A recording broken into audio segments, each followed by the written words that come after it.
What is going on, guys? It is Christian of Feel Good Gaming back for another video.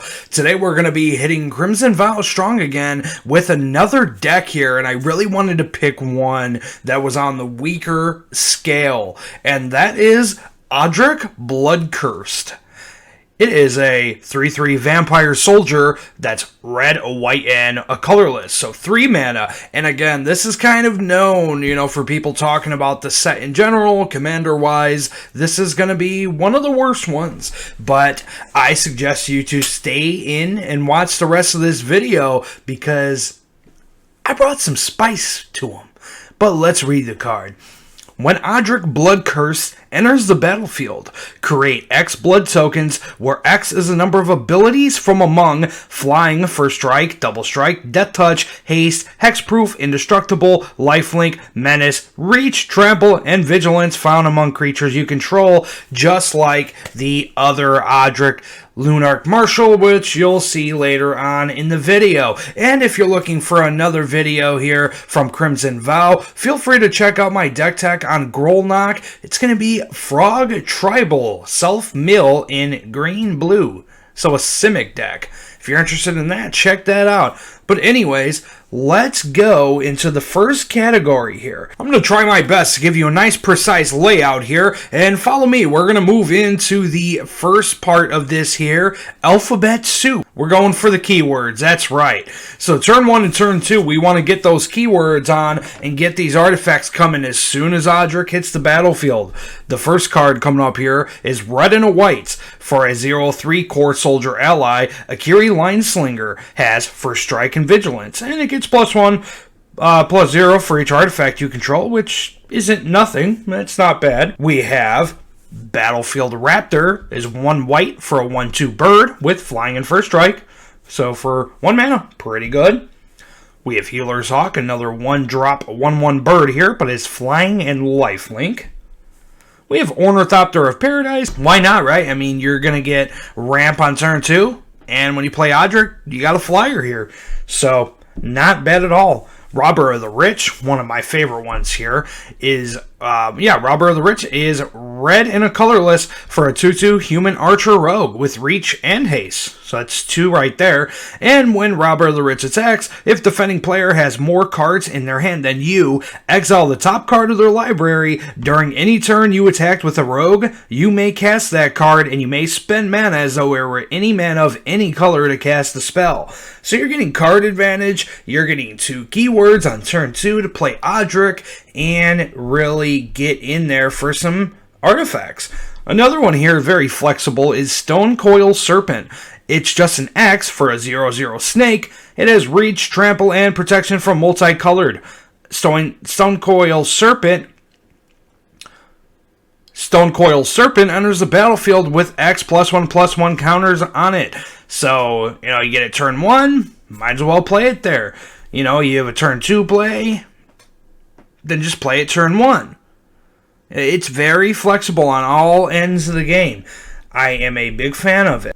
Next one here is Swiftblade Vindicator for a red and a white 1/1 human soldier. This one's one of the best for sure because it has double strike, vigilance, and trample. For those who play Boros kind of style Voltron, you might know what this is.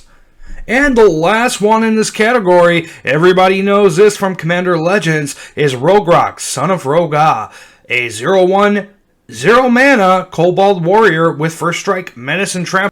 That's right, 0 mana. So you could top deck this the same turn that you're going to be playing Odric, and there's 3 artifacts right there. He's definitely the best one that you're going to want to go for. Now let's go to the next category. We're going to be talking about how to use those blood tokens now that we're at that point. What are we going to be doing with them? Well, let's talk about the things to discard with them.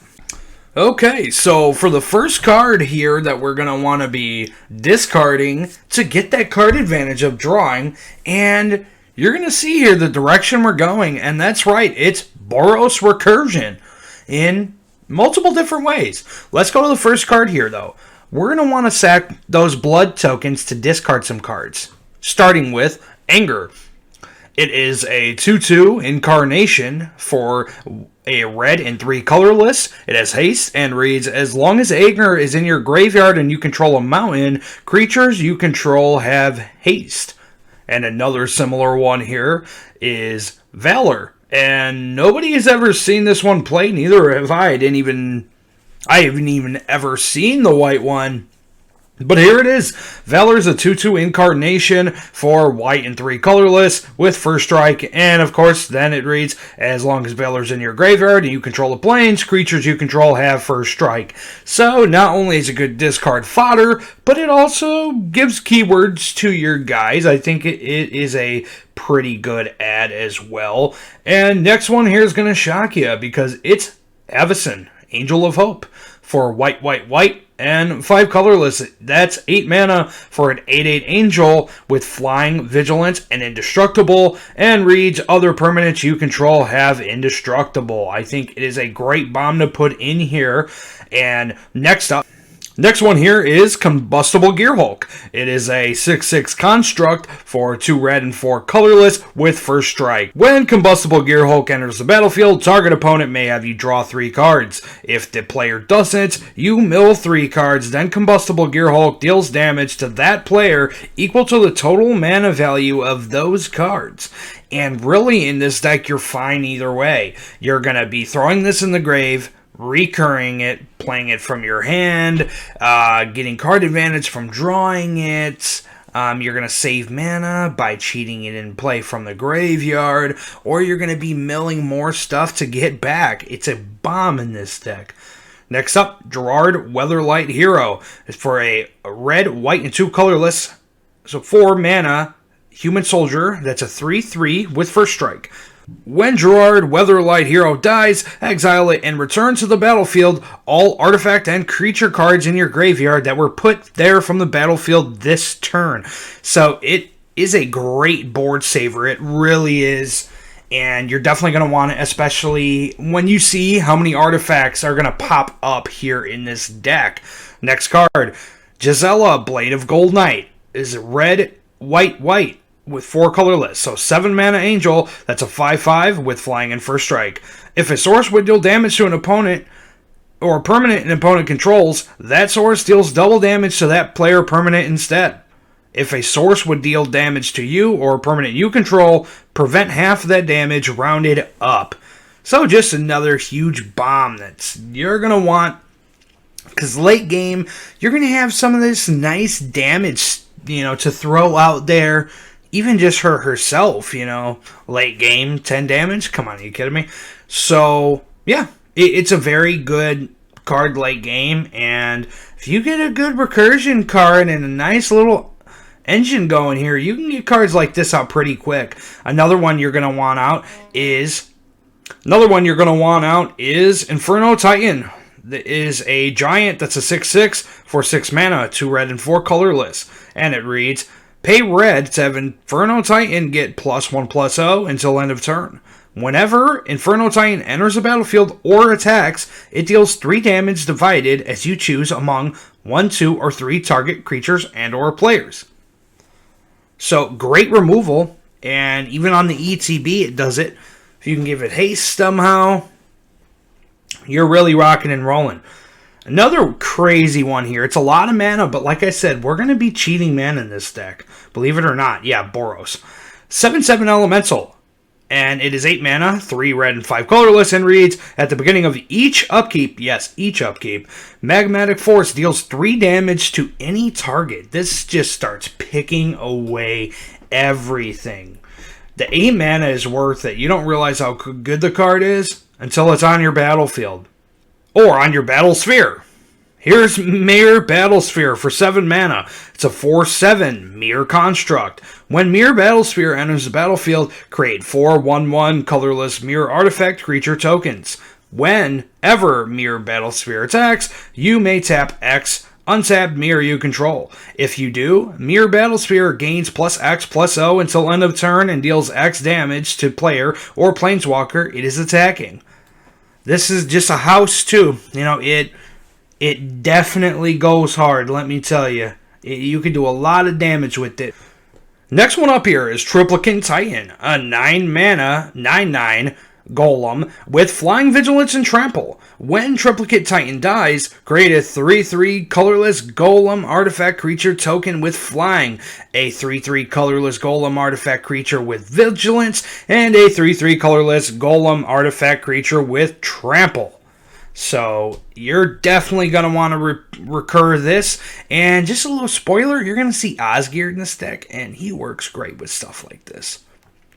And last two here, the first one is Tyrant of Discord. It is a elemental, it's a 7/7 for 7 mana. It's 3 red and 4 colorless. When Tyrant of Discord enters a battlefield, target opponent chooses a permanent he or she controls at random and sacrifices it. Yeah, at random. If a non-land permanent is sacrificed this way, repeat the process. Yeah. Need I say more? Last one here in this category is Wurmcoil Engine. It is a 6/6 for 6 mana worm that has Death Touch and Lifelink. When Wurmcoil Engine is put into a graveyard from the battlefield, put a 3/3 colorless worm artifact creature token with Death Touch and a 3/3 colorless worm artifact creature token with Lifelink on the battlefield. So you get a 6/6 Death Touch Lifelinker that, when it dies, splits up into a 3/3 Death Touch and a 3/3 Lifelinker. So now that we went over some stuff to discard, how are we going to get these cards back? Well, let's talk about it in the next category here, Reborn Again. So some of the cool recursion cards here on white are probably surprising to see. The first one being Breath of Life. It is a sorcery for white and 3 colors, so 4 mana, that reads return target creature card from your graveyard to play. Just straight up recursion. It's pretty sweet, really. And here's Resurrection for 2 white and 2 colorless. Return target creature card from your graveyard to play.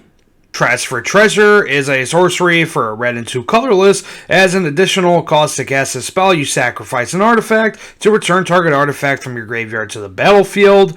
There is Goblin Welder, a Goblin Artificer for 1/1 and 1 red mana. It has tap. Choose target artifact a player controls and target artifact they have in their graveyard. If both targets are still legal as ability resolves, they swap those things. So you could trade one of your blood tokens for, say, a Wurmcoil Engine, for an example. Next one here, similar, but Goblin Engineer is a Goblin Artificer as well. That's a 1/2 for 2 mana, red and a colorless. When Goblin Engineer enters the battlefield, you may search your library for an artifact card, put it into your graveyard, then shuffle your library. Pay red and tap it to sacrifice an artifact. It's probably going to be your blood token to return target artifact card with converted mana cost 3 or less from your graveyard to the battlefield, which that is pretty cool as well. We have on the same theme here is Duretti Scrap Savant. Is a planeswalker for 3 loyalty, and it has red and 3 colorless, so 4 mana. First ability is +2. Discard up to 2 cards, then draw that many cards. -2. Sacrifice an artifact. If you do, return target artifact card from your graveyard to the battlefield. And then the ultimate ability is you get an emblem with whenever an artifact is put into your graveyard from the battlefield, return that card to the battlefield at the beginning at the next end step. We have Felden of the Third Path for a 2/3 human artificer, red and a colorless, and his activated ability is pay red and 2 colorless and tap him to create a token that's a copy of target creature card in your graveyard, except it's an artifact in addition to its other types. It gains haste, sacrifice it at the beginning of the next end step. And sorry, but to go off on a quick tangent here, you're probably also going to want Delina Wild Mage in here for this kind of thing, your Felden type of abilities, ETBs, like the Tyrant of Discord and other things like that, Combustible Gearhulk that we spoke on before. Delina Wild Mage is a 4 mana, 1 red and 3 colorless elf shaman. That's a 3/2, and it has whenever Delina Wild Mage attacks, choose target creature you control, then roll a d20. If you hit 1 to 14, you create a tapped and attacking token that's a copy of that creature, except it's not legendary and it has exile this creature at the end of combat. If you hit 15 to 20, you get to create one of those and roll again. So it definitely hits these kind of guys like I mentioned before. You know, it's the stuff that Felden wants to do. You're going to get your Tyrant of Discord, maybe a Solemn Simulacrum, Inferno Titan, so on and so forth. It is a very cool card. Amiria Shepherd is a angel that's a 4/4 for 7 mana, 2 white and 5 colorless, with flying and has landfall. When a land enters the battlefield under your control, you may end. Whenever a land enters the battlefield under your control, you may return target non-land permanent card from your graveyard to your hand. If that land is a plains, however, you may return that non-land permanent card to the battlefield instead. So that is fantastic recursion, and that's something you could really even dump out and recur. You know, it's a lot of mana, obviously, so yeah, very cool one there. And the last one here kind of fits in the protection slash recursion is Fate's Reward. It is an instant for 4 mana, white and 3 colorless, that reads, return to the battlefield all permanent cards in your graveyard that were put there from the battlefield this turn. So it's kind of like a Gerard. Yeah, just gets you all of your... It's kind of like Gerard, where it just really protects all your board and makes sure you end the turn the way that you had intended in ending it. So we started off going over the creatures you're going to have in the deck for the keywords to start off your game strong with getting those blood tokens. We talked about using those blood tokens to discard and draw a card and take advantage of the discarding part, and we just got finished speaking on taking advantage of those creatures in the graveyard and bringing them back out. Next thing here is I'd like to say, if you'd like to rebuy those blood tokens and need more, you have cards like Ephemerate, which is a 1 mana instance that lets you blink one of your creatures, which takes them out of the battlefield and re-enter again to get you more of those blood tokens. Which will blink it back on the battlefield for more of those blood tokens. Another one here is Cloud Shift, an instant for 1 white that is exile target creature you control, then return it to... And the next one here, Cloud Shift for 1 white mana, it's an instant, exile target creature you control, then return that card to the battlefield under your control. And another cool one here I haven't seen before. It might be a little steeper in mana to some, but I really like it for this deck, is Acrobatic Maneuver. It is an instant for 3, a white and 2 colorless, that reads, exile target creature you control, then return that card to the battlefield under its owner's control, and you also draw a card for it. So 3 mana, you get to blink it, get more blood tokens, and draw a card. I'm a big fan of that one. Now, we talked about Fate's Reward being kind of a little bit in 2 categories, but let's go over a couple more of these protection cards here. One of them is just a classic Boros Charm that's red and a white for an instant that has choose 1. You could have Boros Charm deal 4 damage to target player or planeswalker, permanents you control gain indestructible until the end of turn, or target creature gains double strike until end of turn. You're usually going to do this to want to save your board, of course, though, because why wouldn't you want to? That is super great when it comes to board wipes, as well as the Fate's Reward that was mentioned a little bit earlier. Another one that I really like, I've been starting to use this quite a bit, is Unbreakable Formation. It's also an instant for 3 mana, a white and 2 colors that reads, creatures you control gain indestructible until end of turn. If you cast it during your main phase, you put a +1/+1 counter on each of those creatures and they gain vigilance until end of turn. You're almost never going to do it on your turn, though. You're going to do it to save your board when a board wipe happens, so on and so forth. You also have Soul of New Phyrexia, is a 6/6 avatar for 6 mana that has Trample, and reads, pay 5 mana to have permanents you control gain indestructible until end of turn, and pay 5 mana to exile Soul of New Phyrexia from your graveyard. Permanents you control gain indestructible until end of turn as well. So it's another good discard fodder as well, because you could still use it from the graveyard to give your stuff indestructible. Now, going on to the last category here, we're going to be just talking about how to get that late game damage in and just really kind of put it to our opponents. First card here is Chroma's Memorial, 7 mana legendary artifact. Creatures you control have flying, the first strike, vigilant, trample, haste, and protection from black and red. So that's going to be great to play Odric out on if you want more tokens, or just to straight up win the game. Well, the next card here is Alibu, Ancient Witness. I actually used to have this as my Boros deck. It is a 4/5 golem for red, white, and 3 colorless. Other artifact creatures you control have haste, which is cool. And then whenever one or more artifact creatures you control attack, Alibu, Ancient Witness deals X damage to any target, and you scry X, where X is the number of tapped artifacts you control. Gearport Aether Grid is an enchantment. You'll see I kind of use this card a lot nowadays. Gearport Aether Grid is an enchantment for red and 2 colorless that reads tap 2 untapped artifacts you control to have this enchantment deal 1 damage to target creature or player. When those blood tokens aren't doing too much, I'd say it definitely will give you a hand.